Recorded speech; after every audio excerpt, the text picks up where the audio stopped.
Tell me your diagnosis story. I'm sorry, I'm very busy. Tell me your diagnosis story. Good with Anita. You Anita's guys much are better. bad. Anita is much better. Anita, help Lucas. No, you Finishing don't. the video. Come on. Diagnosis story. Your Diagnosis story. diagnosis story. Come on. It was at 1997. Back then, Okay. Anita was young little girl, cute little girl. Who was it? What was it? She was very young little girl, about 13 years old, and then suddenly she feels. No, actually, I turned out to be very strong. You are very strong. Okay, then and then. Yeah, I was firstly diagnosed when I was 13 years old. Actually, I got a typhus, and then Typhus. The fever? Yeah, Yeah. fever. And then the doctor had my blood check, and it turns out that my sugar is high. It's like 200 something. And that's the part that he diagnosed that I'm a diabetes.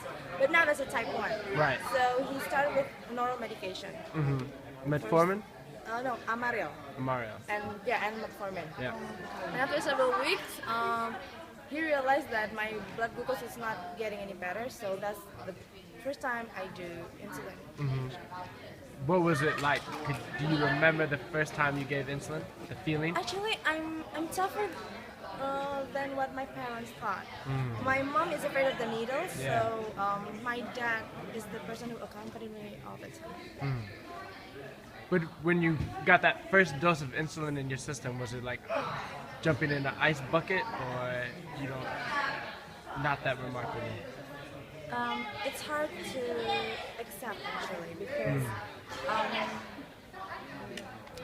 my mother, she got 13 siblings. My father, he got 9 siblings, and actually we are a big, large family, and I was the only one who got diabetes. Has it gotten better now? Is your mother more accepting of insulin? No, he's not. And she's not till now.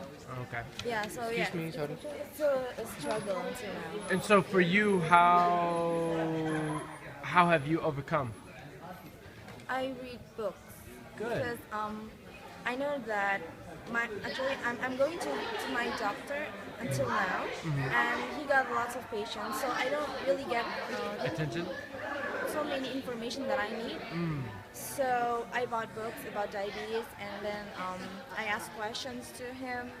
I even confront him because whether I'm a type 1 or type 1.5, or I'm MODI or not. Right. So I confront him using that books that I bought. Nice. So you're your own patient advocate.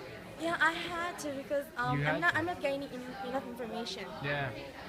And so give me 3 things that you would tell to somebody. First, tell me the symptoms that you had. You had typhoid fever, but did you have hyperglycemic symptoms? What were those? And if a kid in Jakarta has these, what are 3 things of advice that you would tell them?